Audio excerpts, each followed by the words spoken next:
ಇವತ್ತು ಆಲೂಗಡ್ಡೆಯಿಂದ ಆಲೂ ಬಜ್ಜಿಯನ್ನು ಮಾಡ್ತಾ ಇದ್ದೀನಿ. ಹಾಗಾದರೆ ಮಾಡೋಣ ಬನ್ನಿ. ನಾನು ಸಿಪ್ಪೆ ತೆಗೆದಿರುವಂಥ 3 ಆಲೂಗಡ್ಡೆನ ತಗೋತಾ ಇದ್ದೀನಿ. ಈಗ ಚಿಪ್ಸ್ ಸ್ಲೈಸ್ ಮಾಡುವಂಥ ಚಿಪ್ಸ್ ಮೇಕರ್ನಿಂದ ಈ ರೀತಿಯಾಗಿ ಸ್ಲೈಸ್ ಮಾಡ್ಕೊತಾ ಇದ್ದೀನಿ.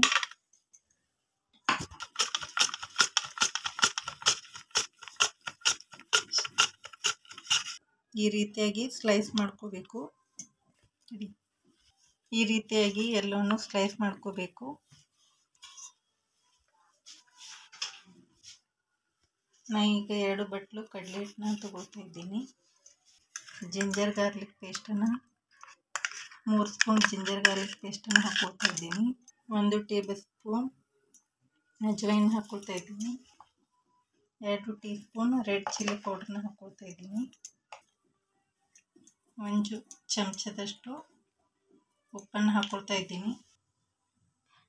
ಇಂಚಷ್ಟು ಸೋಡಾನ ಹಾಕ್ಕೊಳ್ತಾ ಇದ್ದೀನಿ. ಈಗ ಎಲ್ಲವನ್ನು ಚೆನ್ನಾಗಿ ಮಿಕ್ಸ್ ಮಾಡ್ಕೋಬೇಕು.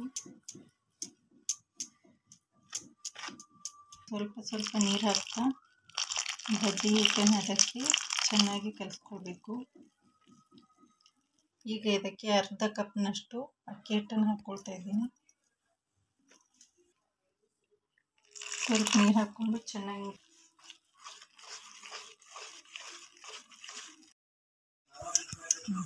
ರೀತಿಯಾಗಿ ಚೆನ್ನಾಗಿ ಬೀಟ್ ಮಾಡ್ಕೊಳ್ಬೇಕು. ನೀವು ಎಷ್ಟು ಚೆನ್ನಾಗಿ ಬೀಟ್ ಮಾಡ್ತೀರೋ ಅಷ್ಟು ಬಜ್ಜಿಗಳು ಚೆನ್ನಾಗಿ ಬರ್ತವೆ.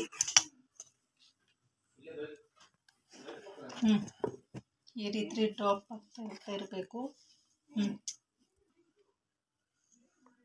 ನೋಡಿ, ಈ ರೀತಿ ಚೆನ್ನಾಗಿ ಬ್ಯಾಟರ್ ಮಾಡ್ಕೋಬೇಕು. ಕೈಯಲ್ಲಿ ಇಟ್ಕೊಂಡು ಕೈದಿದೆ ಇವಾಗ. ಈ ರೀತಿ ಗ್ಲಾಸ್ಗೆ ಬ್ಯಾಟರ್ನ ಹಾಕ್ಕೊಳ್ಬೇಕು. ಈ ರೀತಿ ಡಿಪ್ ಮಾಡಿಕೊಂಡು ಹೈ ಫ್ಲೇಮಲ್ಲಿ ಒಂದೊಂದನ್ನು ಈ ರೀತಿ ಬಿಡಬೇಕು. ಈಗ ಒಂದೊಂದನ್ನು ಈ ರೀತಿ ಕಳಿಸ್ಕೊಳ್ಬೇಕು. ನೋಡ್ತಾ ಇರ್ಬೋದು ನೀವು ಎಷ್ಟು ಚೆನ್ನಾಗಿ ಉದ್ದಿದೆ ಅಂತ. ಯಾರು ನನ್ನ ಚಾನಲ್ಗೆ ಸಬ್ಸ್ಕ್ರೈಬ್ ಆಗಿಲ್ಲ, ನನ್ನ ಚಾನಲ್ಗೆ ಸಬ್ಸ್ಕ್ರೈಬ್ ಆಗಿ ಫ್ಯಾಮಿಲಿ ಮೆಂಬರ್ಸ್ಗೆ ಶೇರ್ ಮಾಡಿ, ಕಮೆಂಟ್ ಮಾಡಿ, ಪಕ್ಕದಲ್ಲಿರೋ ಬೆಲ್ ಐಕಾನನ್ನು ಒತ್ತಿ. ಈಗ ಲೋ ಫ್ಲೇಮಲ್ಲಿ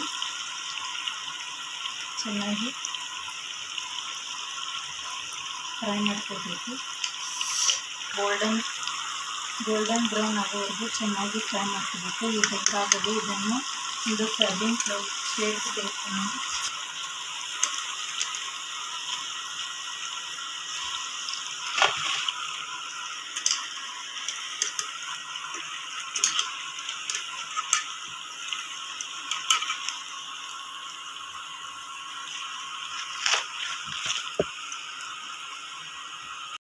ಈ ರೀತಿ ನೀವು ಆಲೂಗಡ್ಡೆ ಬಜ್ಜಿನ ಮಾಡ್ಕೋಬೋದು. ಈ ಮೂರು ಆಲೂಗಡ್ಡೆಯಿಂದ ಈ ರೀತಿಯಾಗಿ ಬಜ್ಜಿಯನ್ನು ಮಾಡ್ಕೋಬೋದು.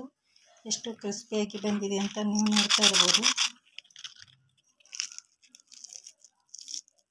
ಒಳಗೆ ಎಷ್ಟು ಎಲ್ಲ ಆಲೂಗಡ್ಡೆ ಚೆನ್ನಾಗಿ ಬಂದಿದೆ. ನೀವು ಈ ರೀತಿ ಮನೆಯಲ್ಲಿ ಆಲೂಗಡ್ಡೆಯನ್ನು ಬಜ್ಜಿಯನ್ನು ರೆಡಿ ಮಾಡ್ಕೋಬೋದು. ಈ ರೆಸಿಪಿ ನಿಮಗೆ ಇಷ್ಟವಾಗಿದ್ದಲ್ಲಿ ನನ್ನ ಚಾನೆಲ್ಗೆ ಲೈಕ್ ಮಾಡಿ, ಶೇರ್ ಮಾಡಿ, ಕಮೆಂಟ್ ಮಾಡಿ ಮತ್ತು ನನ್ನ ಚಾನೆಲ್ಗೆ ಸಬ್ಸ್ಕ್ರೈಬ್ ಆಗಿ. Thanks for watching.